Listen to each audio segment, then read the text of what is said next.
Assalamualaikum warahmatullahi wabarakatuh. Selamat datang di channel ini. Di sini kita akan membahas tafsir Al-Quran karya Ibnu Katsir, ayat demi ayat, surah demi surah, mulai dari Al-Fatihah hingga An-Nas. Mari kita mulai. Bismillahirrahmanirrahim. Surah Al-Fatihah. Surat ini disebut pula Ummul Kitab menurut jumhur ulama seperti yang dituturkan oleh Anas, Al-Hasan dan Ibnu Sirin karena mereka tidak suka menyebutnya dengan istilah Fatihatul Kitab. Al-Hasan dan Ibnu Sirin mengatakan, sesungguhnya Ummul Kitab itu adalah Lauh Mahfuz. Al-Hasan mengatakan bahwa ayat-ayat yang muhkam adalah Ummul Kitab. Karena itu, keduanya pun tidak suka menyebut surat Al-Fatihah dengan istilah Ummul Quran. Di dalam sebuah hadis sahih pada Imam Tirmidzi dan dinilai sahih olehnya, disebutkan dari Abu Hurairah bahwa Rasulullah SAW pernah bersabda, Alhamdulillahi Rabbil Alamin adalah Ummul Quran, Ummul Kitab, Sab'ul Mathani, dan Al-Quranul Azim. Surat Al-Fatihah dinamakan pula Alhamdu, juga disebut As-Salah, karena berdasarkan sabda Nabi SAW dari Tuhannya yang mengatakan, Aku bagikan solat antara aku dan hambaku menjadi dua bahagian. Apabila seorang hamba mengucapkan Alhamdulillahi Rabbil Alamin, maka Allah berfirman, Hambaku telah memujiku. Surat Al-Fatihah disebut pula solat karena ia merupakan syarat di dalam solat. Surat Al-Fatihah dinamakan pula Syifa, seperti yang disebutkan di dalam riwayat Ad-Darimi melalui Abu Sa'id secara marfu', yaitu Fatihatul Kitab Syifa'un min kulli summin. Fatihatul Kitab merupakan obat penawar bagi segala jenis racun.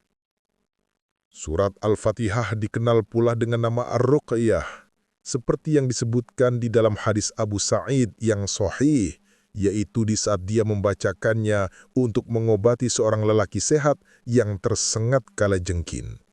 Sesudah itu, Rasulullah SAW bersabda pada Abu Sa'id Al-Khudri, "Wa ma yudrika annaha ruqyah." Siapakah yang memberitahu kamu bahwa surat Al-Fatihah itu adalah ruqyah? As-Sya'bi meriwayatkan sebuah asar melalui Ibnu Abbas bahwa dia menamakannya Asasul Quran, yakni fondasi Al-Quran. Ibnu Abbas mengatakan bahwa fondasi surat ini terletak pada Bismillahirrahmanirrahim.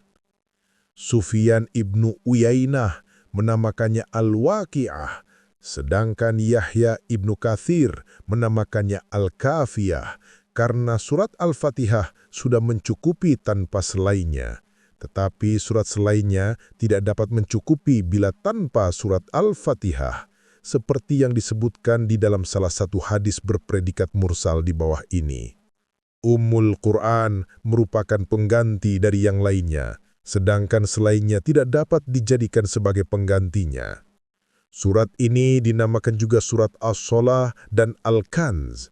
Kedua nama ini disebutkan oleh Az-Zamakhsyari di dalam kitab Kasyaf. Menurut Ibnu Abbas, Qatadah dan Abul Aliyah, surat Al-Fatihah adalah Makkiyah.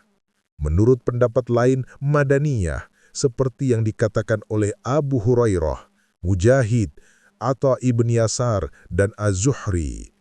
Pendapat lain lagi mengatakan bahwa surat Al-Fatihah diturunkan sebanyak 2 kali, pertama di Mekah dan yang kedua di Madinah.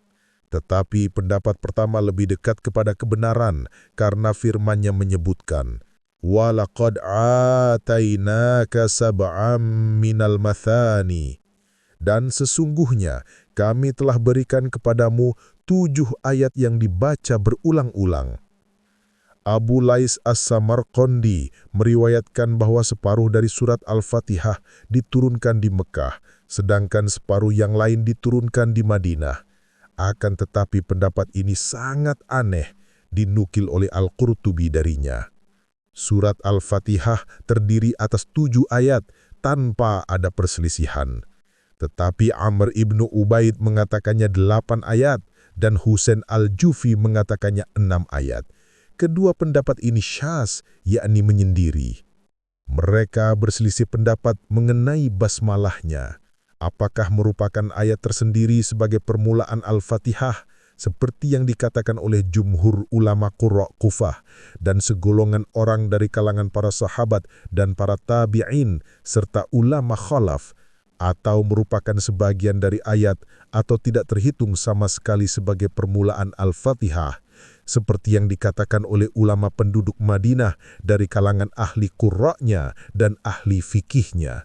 Kesimpulan pendapat mereka terbagi menjadi 3 pendapat seperti yang akan disebutkan nanti pada tempatnya insya Allah, dan hanya kepadanya kita pertayakan. Para ulama mengatakan bahwa jumlah kalimat dalam surat Al-Fatihah semuanya ada 25 kalimat, sedangkan hurufnya sebanyak 113. Imam Bukhari dalam permulaan kitab tafsir mengatakan bahwa surat ini dinamakan Ummul Kitab karena penulisan dalam mushaf dimulai dengannya dan permulaan bacaan dalam solat dimulai pula dengannya. Menurut pendapat lain, sesungguhnya surat ini dinamakan Ummul Kitab karena semua makna yang terkandung di dalam Al-Quran merujuk kepada apa yang terkandung di dalamnya. Ibnu Jarir mengatakan, orang Arab menamakan setiap himpunan suatu perkara atau bagian terdepan dari suatu perkara jika mempunyai kelanjutan yang mengikutinya, seperti imam dalam suatu masjid besar, dengan istilah Untuk itu, mereka menyebut kulit yang melapisi otak dengan istilah Ummur Ra'si. Mereka menamakan panji atau bendera suatu pasukan yang terhimpun di bawahnya dengan istilah pula. Hal ini dapat dibuktikan melalui perkataan seorang penyair bernama Zurrummah, yaitu, pada ujung tombak itu terdapat panji kami yang merupakan lambang bagi kami. Dalam mengerjakan segala urusan, kami tidak akan mengkhianatinya sama sekali. Ibnu Jarir mengatakan bahwa Mekah dinamakan Ummul Qura karena ia merupakan kota paling depan, mendahului semua kota lainnya dan menghimpun kesemuanya. Pendapat lain mengatakan bahwa Mekah dinamakan Ummul Qura karena bumi ini dibulatkan mulai darinya. Adapun surat ini dinamakan Al-Fatihah karena bacaan Al-Quran dimulai dengannya, dan para sahabat memulai penulisan mushaf imam dengan surat ini. Penamaan surat Al-Fatihah dengan sebutan As-Sab'ul Mathani dinilai sah. Mereka mengatakan demikian karena surat ini dibaca berulang-ulang dalam solat pada tiap-tiap rokaat, meskipun Mathani ini mempunyai makna yang lain, seperti yang akan diterangkan nanti pada tempatnya insya Allah.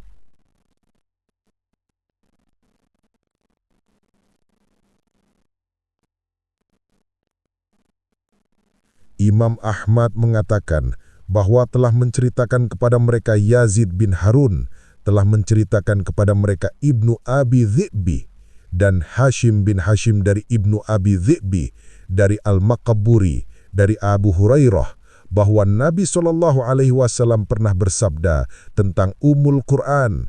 Surat Al-Fatihah adalah Ummul Quran, As-Sab'ul Mathani dan Al-Quranul Azim. Kemudian Imam Ahmad meriwayatkannya pula dari Ismail ibnu Umar dari Ibnu Abi Dhi'bi dengan lafaz yang sama. Abu Ja'far Muhammad bin Jarir At-Tabari mengatakan, telah menceritakan kepadaku Yunus bin Abdul A'la, telah menceritakan kepadaku Ibnu Wahab, telah menceritakan kepadaku Ibnu Abi Dhi'bi dari Sa'id Al-Maqburi dari Abu Hurairah ridallahu an, bahwa Rasulullah SAW pernah bersabda, surat Fatihah ini adalah Ummul Quran, Fatihatul Kitab, dan As-Sab'ul Mathani. Al-Hafidh Abu Bakar Ahmad bin Musa bin Marduai mengatakan di dalam tafsirnya bahwa telah menceritakan kepada kami Ahmad bin Muhammad bin Ziyad, telah menceritakan kepada kami Muhammad bin Ghalib bin Harith, telah menceritakan kepada kami Ishaq bin Abdul Wahid Al-Mausuli, telah menceritakan kepada kami Al-Mu'afa bin Imran, telah menceritakan kepada kami Abdul Hamid bin Ja'far, telah menceritakan kepada kami Nuh bin Abi Bilal, dari Al-Maqburi, dari Abu Hurairah yang menceritakan bahwa Rasulullah SAW pernah bersabda, Alhamdulillahi Rabbil Alamin adalah 7 ayat, sedangkan Bismillahirrahmanirrahim adalah salah satunya. Surat